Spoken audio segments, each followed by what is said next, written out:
Good morning. I'd like to call the April 11th, 2019 Board of Public Works and Safety meeting to order. Roll call, please. Ms. Gray? Mr. Margraf? Here. Mr. Long? Here. Any conflict of interest statements? No, sir. No. Approval of minutes of February 28, 2019 and March 7th, 2019. I'm going to recommend that we defer the reading of the minutes for those 2 dates. And I'll concur. Number 5, correspondence, bid opening 2019 Hammond and Whiting Road Maintenance Program. We have 2 bids. First bid being from Reith Riley, Gary, Indiana. Okay, all right, we'll rip it. We'll rip it.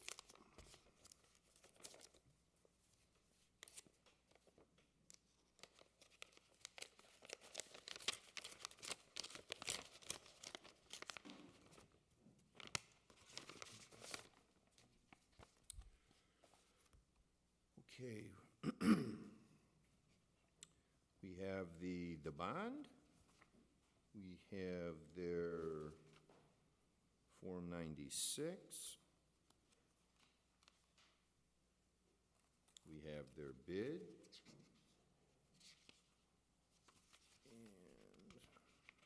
And where's that? I always have a hard time finding that. Non-collusion. Oh, there it is.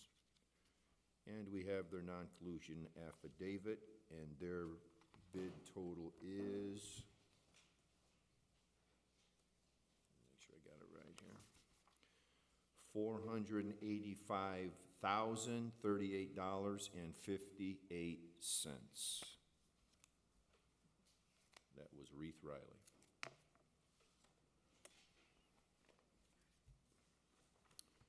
Second bid is from Site Services, Highland, Indiana.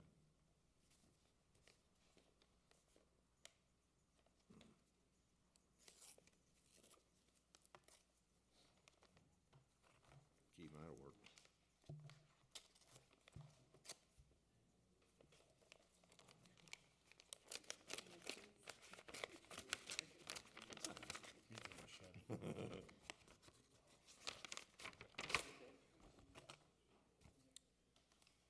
Okay. I'm not sure what this is. I'll find out. We have their bid proposal.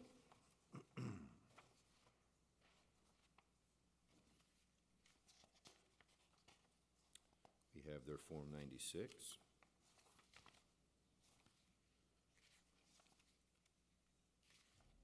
We have their non-collusion affidavit. And their bid bond. Chris, we have a check attached to this for $20,000. That's the bid bond? Yeah, okay. Yeah, I've just never seen a check attached to it. No, we're just gonna hold on to it. Okay. So that's just to secure the bid. It'll be eventually returned. And their bid price is $398,118.02. That would be for Site Services out of Highland. Do I have a recommendation to submit these to the engineering department for recommendation and tabulation? I'll make that recommendation. And I'll concur.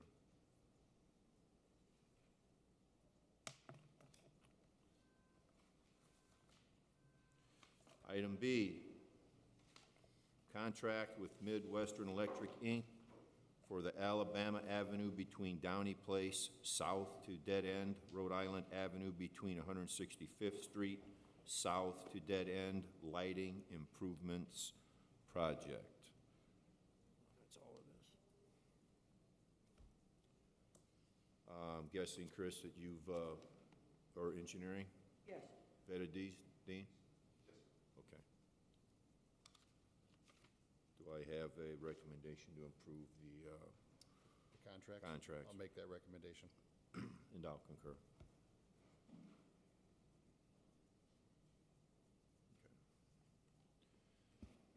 Item C, correspondence received from Goff, Inc., requesting permission to close Highland Street between Calumet Avenue and Sibley Soul Avenue, beginning April 16, 2019 through April 22nd, 2019. Good morning, Board. Morning, Dean. Thank you. This request came in late yesterday, and we would ask that it be approved subject to the repaving of Eaton Street, so they would not be allowed to close the road until the Eaton Street was paved and reopened. Otherwise, we have no objection. What is that? When would Eaton be? Should be done by Friday. Oh, okay. Okay. So if Very they're good. not done by Friday, they would not be allowed to good. close I got you. Highland Street. All right. I'm cool. He raised his hand. I thought he had something to say. No. That says between Sibley. Should that be Soul? Yes. Yeah. Well, I think Sibley kind of got snuck in there, but we're Sibley's talking. before Kelly, Soul. Yeah. It Kelly does meant say the Soul. It says Sibley Soul. It Sibley, should just right. say Soul Yeah. Avenue. Before It's Calumet to Soul. Should we just approving this? Police department need to know or anything? We can send it to PD and FD if you want. They are notified generally when a Yeah. closure comes up. Yeah. Okay. Okay. Then my recommendation is we approve that request. And I'll concur. Thank you, sir. You're welcome. Oh, item Thank D. you. Correspondence received from Conrad Construction requesting permission to close Kenwood Street between Columbia Avenue and Willard Road from April 10th, 2019 to April 19th, 2019. The road closure occurred yesterday. The contractor asked that the road be closed on Wednesday as they anticipated NIPSCO to be out on site yesterday. I've been notified that they were not, so I'm kind of disappointed. This is for concurrence, I guess. Since the road is already closed, I agreed to that closure in advance of this meeting. And it's to move a gas line in order to also install a storm sewer line for the Menards project. Okay, I'm going to recommend that we approve Conrad Construction's request. And I'll concur. Thank you. Thank you, Mr. Button. Item E, correspondence received from Mayor Thomas McDermott Jr. authorizing $1,000 of Mayor's 2019 gaming funds be allocated for the preparation of a rendering of the new Hessville roadway bridge. This request has been signed by the mayor. Okay. I'm going to recommend we approve the mayor's request. And I'll concur. Item F, landscape architectural service proposal received from Planned Environment Associates. This goes along with the previously approved action for a rendering for the Hessville Bridge. That just was approved by, that you just approved, that the mayor is agreed to pay the cost to render the Okay, figure. We're just approving the proposal. right, Okay. yeah, I'll make a recommendation to approve the proposal. and I'll concur. Thank you. Thank you. Item G, disposal authorizations received from the Hammond Police Department. Business is slowing down.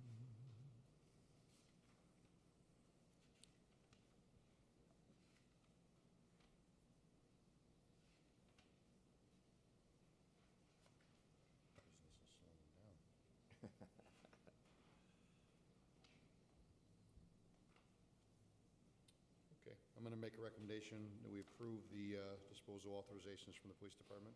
And I will concur. Item H, status hearing on property located at 227 Chicago Street. They just started cleaning. Happy to announce that cleanup started Tuesday, although it's going to be a slow, tedious process. The slag in this yard is packed very tight. They're using a payloader to scrape up what they can, visible contamination, putting it in roll-off dumpster boxes and then hauling it to Monticello. So it will be a slow process. Gentleman, sorry, the name escapes me of the company, a gentleman named Gary is out there monitoring the whole process. So it's moving forward. Again, just started, so we'll see where we're at in maybe continuance for another 30 days and bring it back up for status.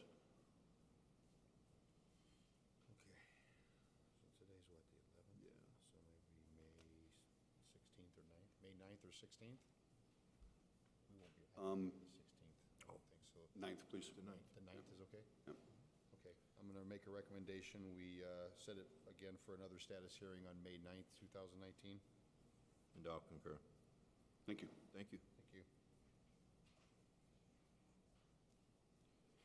Item I, rental registration hearing on property located at 6427 Nebraska Avenue. Do we have an owner here?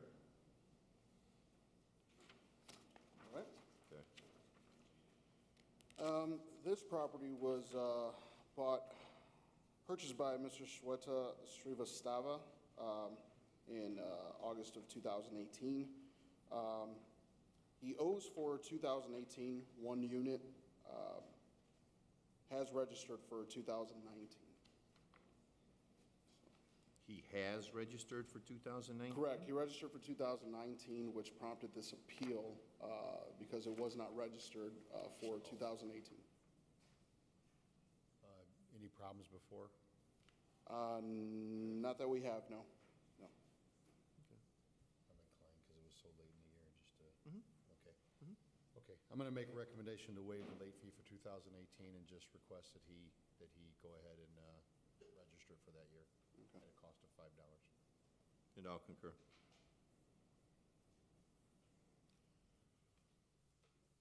Item J, rental registration hearing on property located at 1622 175th Street.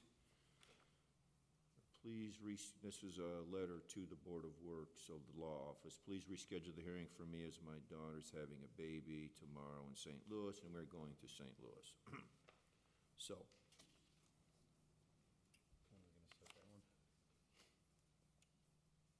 what day did she say to send some, well, this is, After May 30th. May 30th or after. May 30th. Want to go with that? Okay. Is that good for you? yeah. Okay. I'm going to recommend that we set that again for that hearing for May 30th, 2019. And I'll concur. Nothing to do with that one. Item K, rental registration hearing on property located at 7215 Schneider Avenue. Mr. Moyo? Nope. Nope. Okay. The property was registered in 2017. That was the first time that Mr. Moyo registered this property as a rental. We did find that he did move to Rensselaer at that time. He did not register for 2018, and he has yet to register for 2019. So at this point, we're just asking for 2018, one unit, as he still has tomorrow and Monday to register for 2019. Should we set this again for 2019 or wait or just act on 2018? Okay, I'm gonna charge him the $500 then if he. Okay, you said he did register in 2017, correct? He did register, that was the first year that he used it as a rental in 2017. Okay. Correct.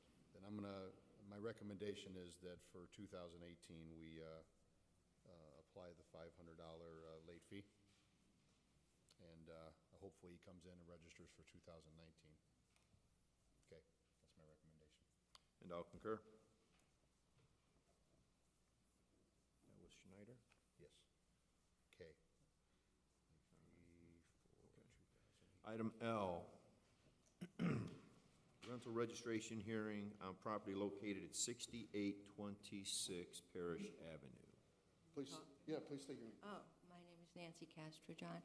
I purchased the property at 6826 Parish Avenue last August, and I didn't have a tenant in there. When I got one in September, when I downloaded the form, it said April, and it was already past April, so I assumed it was this April. So I sent in the 2019 payment of registration, and that's when I got the letter that said I hadn't done 2018. So it was the end of the year, and I misunderstood. Correct, she did buy it at the end of 2018. Water had consistent usage, so you did have a tenant in there. Just to let you know, whenever you do that, you have 30 days, bring in a 30 lease. days. Yeah, bring in a lease to show that you have someone there. All right. So at this point, we're not looking for a fine, as long as she registers for 2018, and you can take care of 2019 as well. Okay, thank you. Well, they'll make the decision. I'm gonna recommend that we waive the late fee and that she has to register for 2018 at a cost of $5. And you can do that at the conclusion of today's meeting if you'd like. Do that, thank you. Okay, thank you. And I'll concur.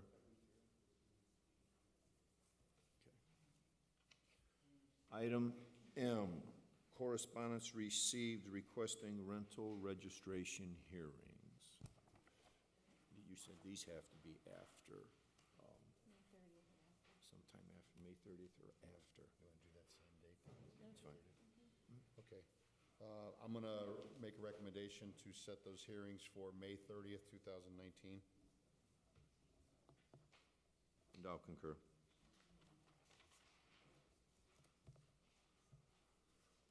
Okay. Oh, shoot. That page, man, it has grown. Wow. Get ahead of myself here. Item N, notice of violation on property located at 830 169th Place.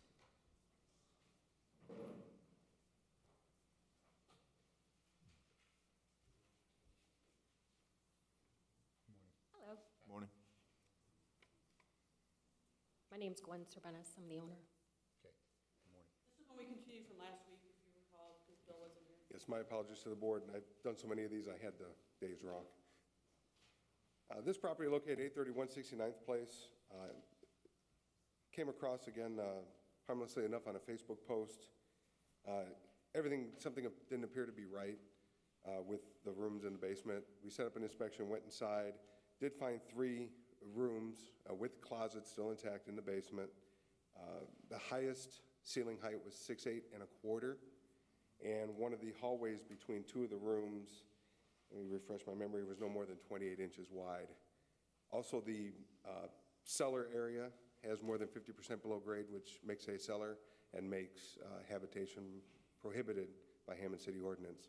We're just requesting that the partition walls be taken down and the basement be opened up to one big open area as opposed to 3 bedrooms.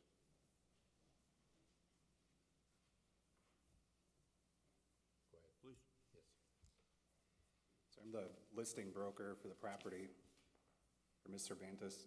This is the Facebook post that he refers to as the MLS listing of the property listed for sale.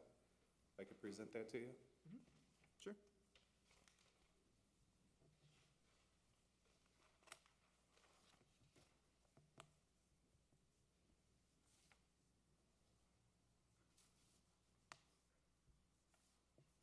Have you seen these, Bill?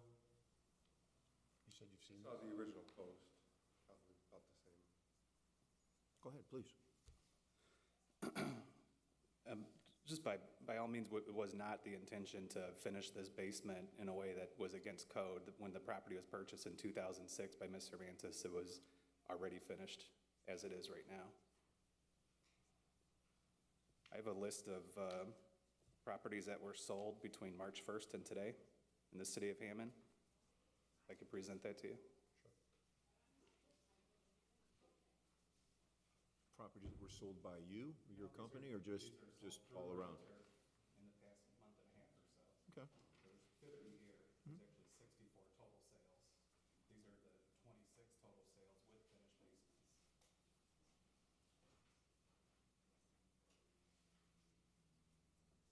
In finished basements, you know that because of, It's a searchable field on our multiple listing service. So we could look for below grade finished square feet, and I could narrow the search down to that. But I also went ahead and looked through of those sales and printed off and kind of highlighted some of the remarks and areas that you can see from a wide range of price ranges, from $50,000 up to $200,000, where there's 26 properties that have sold. If I could present these to you too.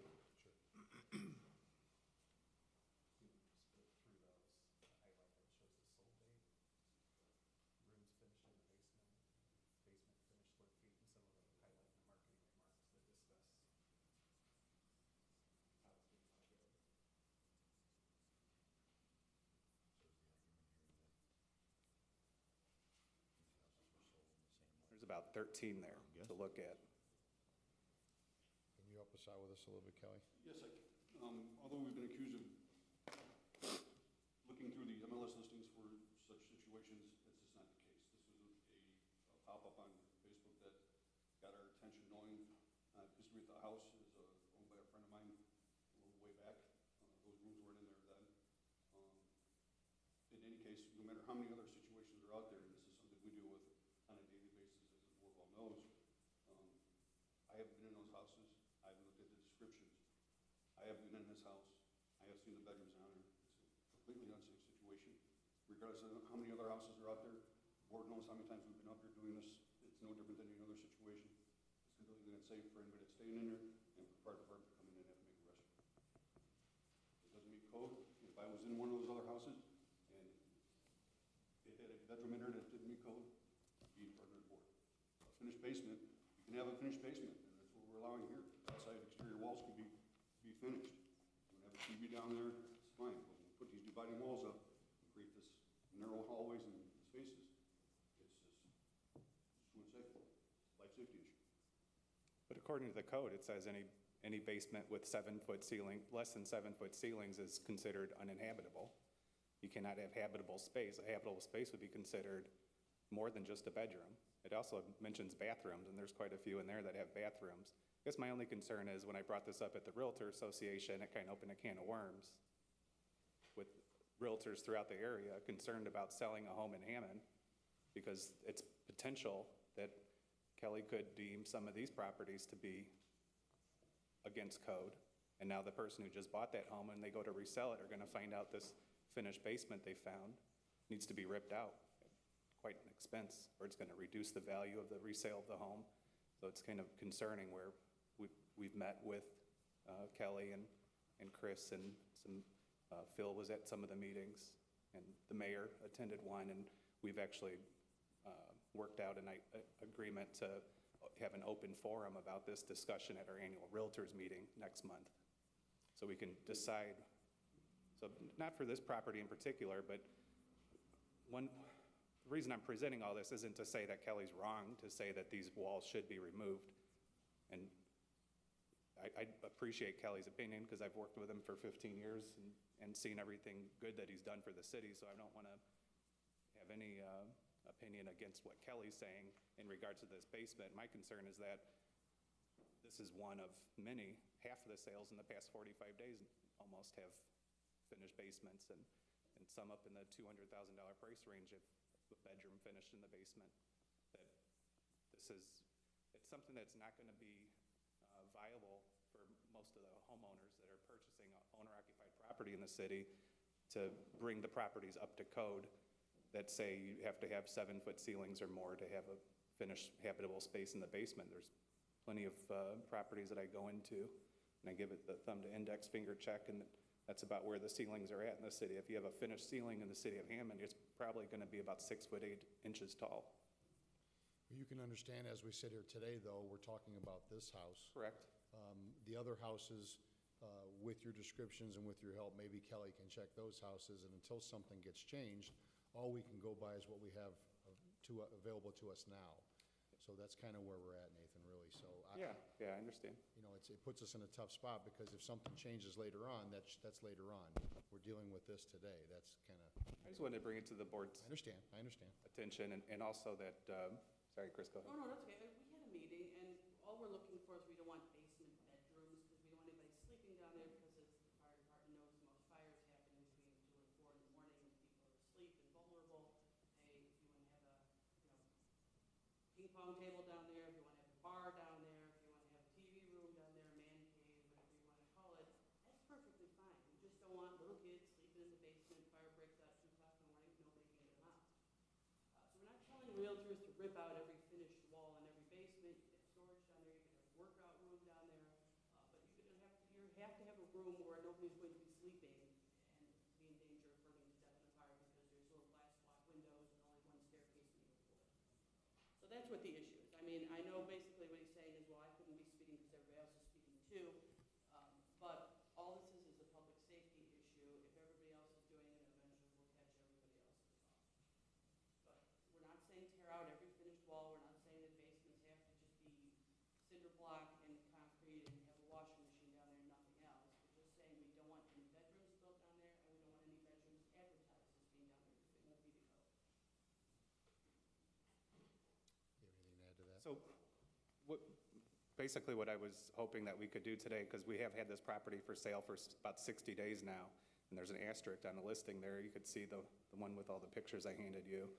Under a private agent remarks, I have an asterisk that says, "The city of Hammond inspected this the day after the property was listed for sale," and that we're waiting for this Board of Works hearing that was going to be last week, but now it's today, for an answer as far as how far we're going to have to go to get the basement ready to sell. So now we've been showing the property with this imagination of what the basement could look like with some walls removed, has stopped a number of buyers from being interested in selling the property or from purchasing the property, owner-occupant buyers, where this property's been a rental property for the past 13 years at least, that we're looking to turn it into an owner-occupied home. We did work as far as putting floors in the kitchen and the bathroom and fixing up the broken fence and rotted wood on the garage and sharpening up the landscaping to get the property ready to sell to an owner-occupant at $90,000. But now we've been unable to because there's a question mark behind this property where no first-time home buyer wants to come into a Board of Works hearing for a home they just purchased to decide what's going to happen with the basement. So it's prohibited us from selling the property the first 60 days in the market with about a showing every other day or so.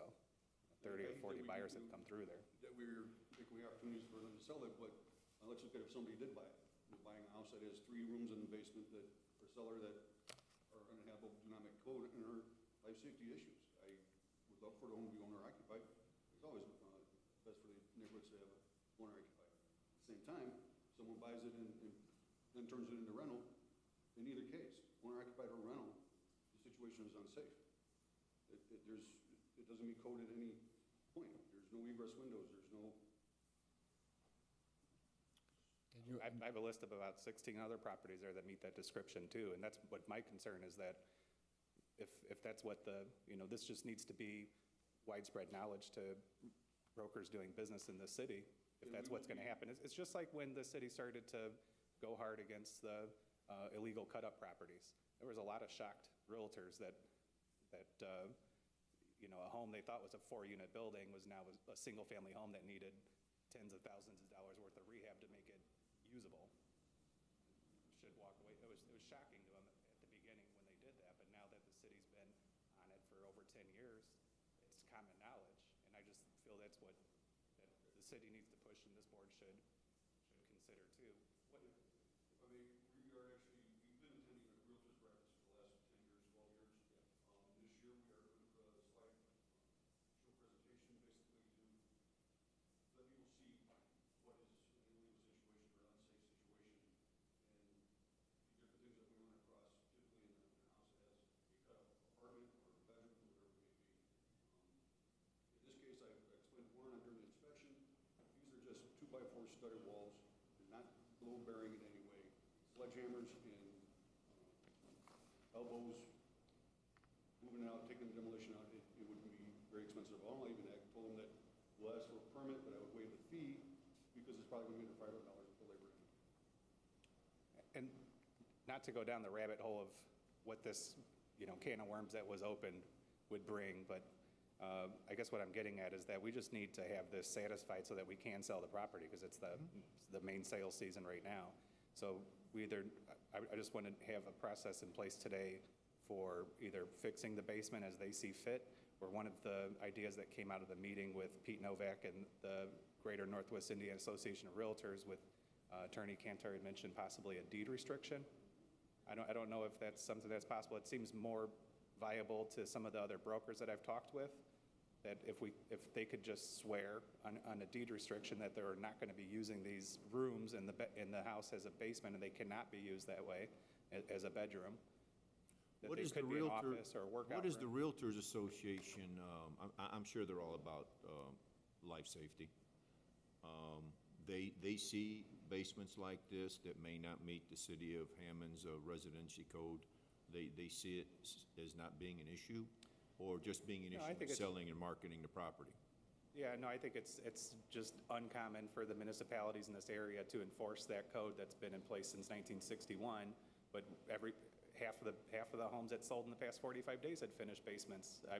I'm completely against finished basements if it's not just for the seepage that comes behind the walls and could cause mold in the basement. If I should bring a buyer into a finished basement, I'd try to discourage them for those reasons alone.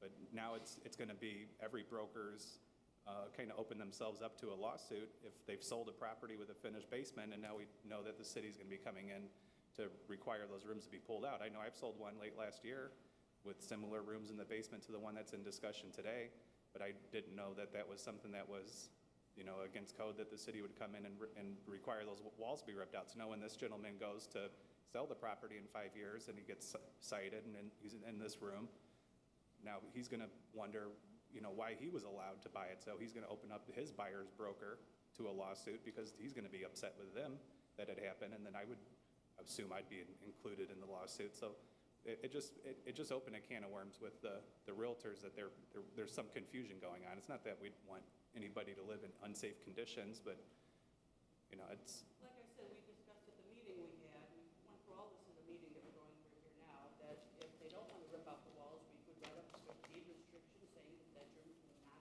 be used for sleeping units, quarters, rooms, whatever you want to put it in.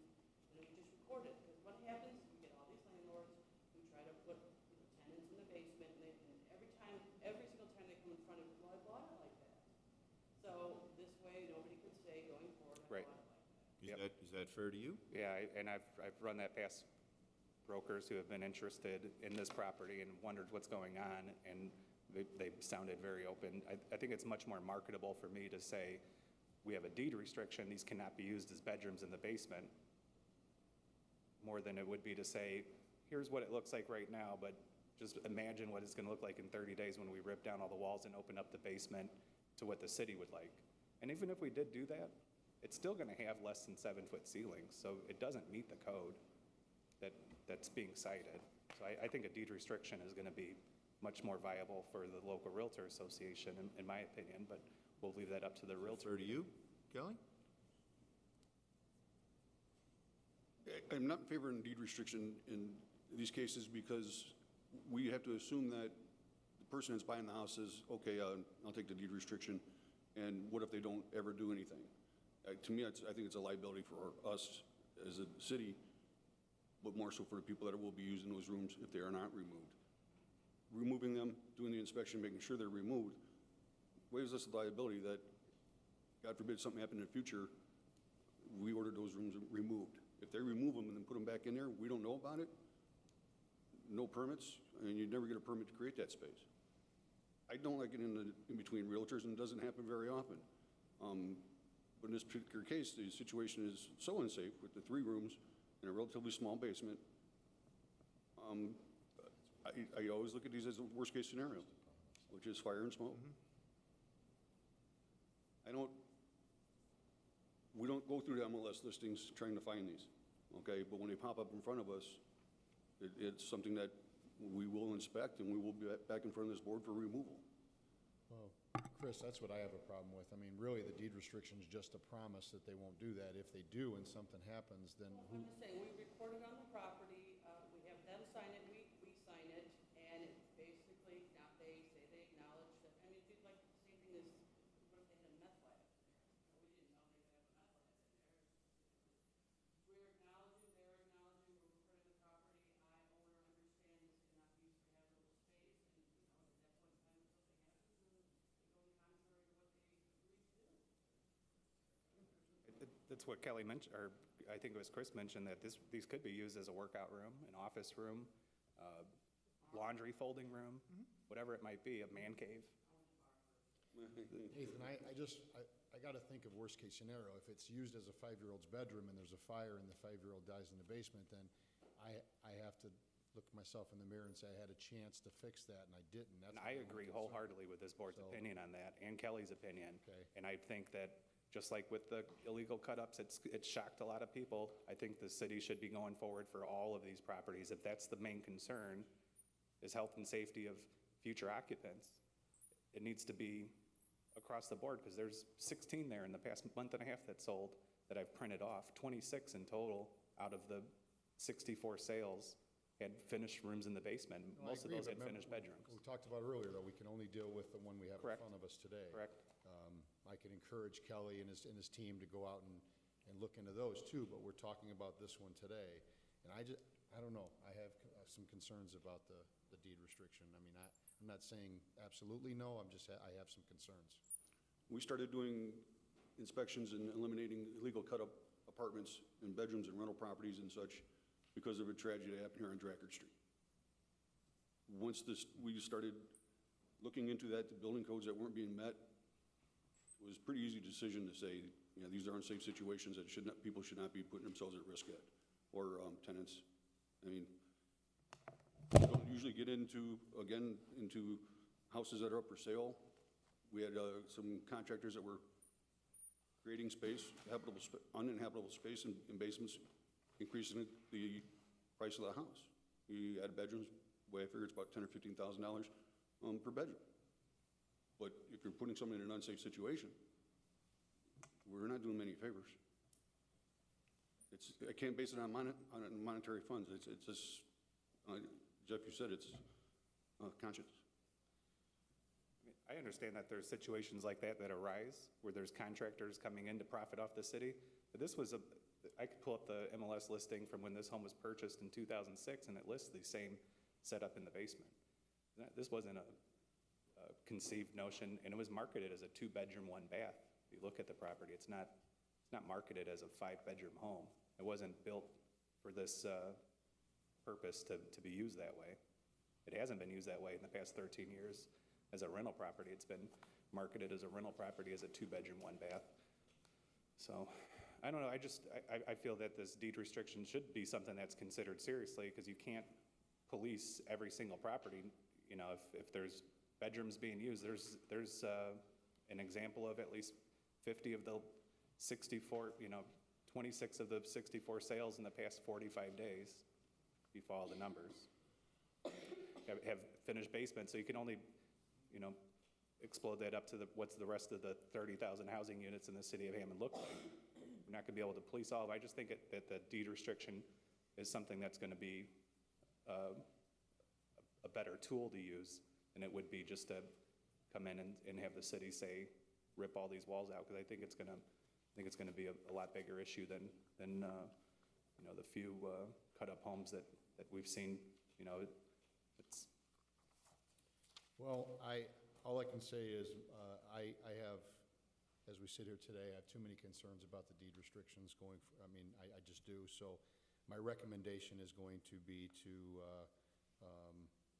affirm what Kelly and Bill had offered to us today. Okay. So my recommendation is to affirm that, and maybe going forward, I'm going to recommend Kelly check these residences you gave us the addresses to, and maybe we can touch on this deed restriction again sometime in the future. But as I said here today, I have just way too many concerns, Nathan, I really do.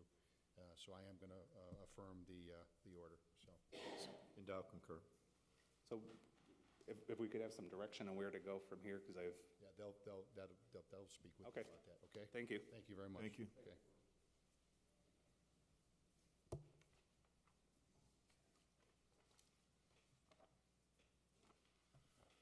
Item O, agreement to rehabilitate property located at 242 Doty Street. Oh, we're good with that, Chris? I'm sorry, I didn't hear you. 242 Doty, agreement to rehab agreement? Sorry, this was the property on the demolition list that had the hole in the foundation, like Kool-Aid went through it. And they fixed it, but we weren't sure they fixed it right. They're still going to fix it up. This is just a written rehab agreement to make sure it's done right. There's nothing wrong with the property. The owners are, a paragon of virtue, and we need to just get this signed as a formality. He's not a despot? No. Okay. So, I'll entertain a recommendation there, Mr. to approve the agreement, Yes, I will make that recommendation. and I will concur. Okey-doke, thank you. Specific findings of fact. Item P, specific finding of fact and decision on property located at 1605 Roberts Avenue. The waiver of late fees. Is this acknowledgement or we need action? No, just have the board approve it, he's gonna register tomorrow. Okay. So we're just approving the fact and the finding of Yes. fact. Okay. Yeah. I'm going to make that recommendation to approve the finding of fact. And I will concur with that. Contract for demolition services with JM Industrial Services, Inc. The cost being, let's see, I'll read them off, I suppose I should, right? Total compensation, including out-of-pocket expenditures, shall not exceed $174,100. $3,200 for 2650 162nd Place, $7,700 for 838 Becker Street, $8,200 for 6231 Blaine Avenue, $7,700 for 6733 Calumet Avenue, $10,400 for 1032 Eaton Street, $10,400 for 6126 Harrison Avenue, $78,500 for 5213 Holman Avenue, $3,200 for 6938 Jackson Avenue, and $44,800 for 261 through 63 Webb Street. I'll entertain a recommendation to approve. The contract? Yes, I will make that recommendation. and I will concur. Amusement device listings for the week of 4/8/19. Make a recommendation to approve that listing. I'll concur with that. Item S, notice to owners of affected property received from the Hammond City Plan Commission. This is over there by Walmart and Cabela's. They're doing that new medical facility, and the city of Hammond is a joining property owner, and so therefore we're just being notified. It's just for board acknowledgement. We don't have to take any action. All right, the board acknowledges the correspondence.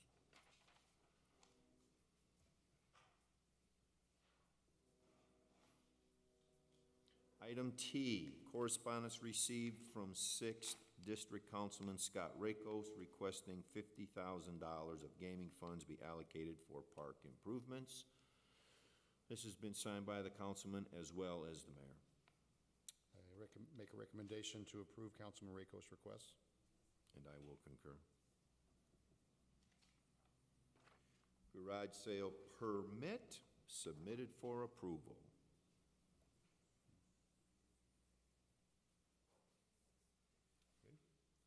Okay, I'm going to make a recommendation, we accept the garage permit. Matters from other board members.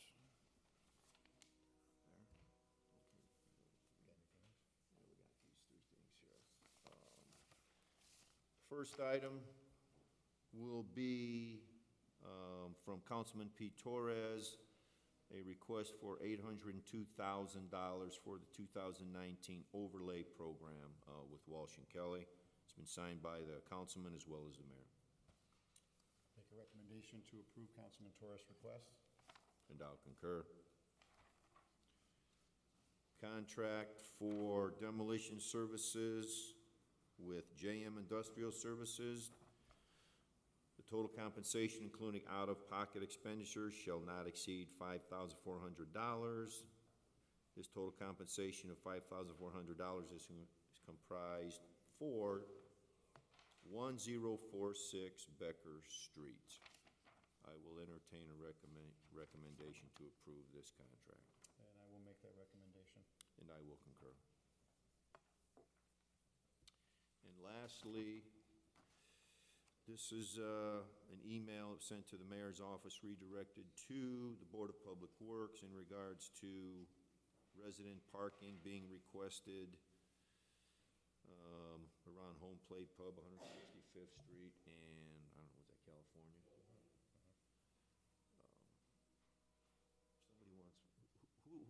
who would we recommend that sees this, Chris? Would it go to Gary Gleason for residential parking? Yes. We'll put up a trial sign and then we'll see.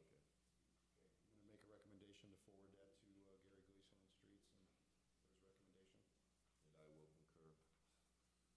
That is all I have for matters from other board members. Do we have any matters from other department heads and/or their representatives? Nothing? Nothing? Chris? Nothing? You despot, you.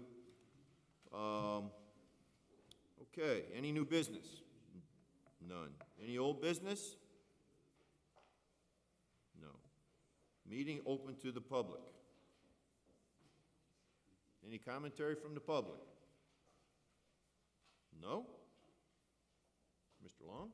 Make a recommendation to adjourn the meeting. And I will concur. Thank you. Meeting adjourned.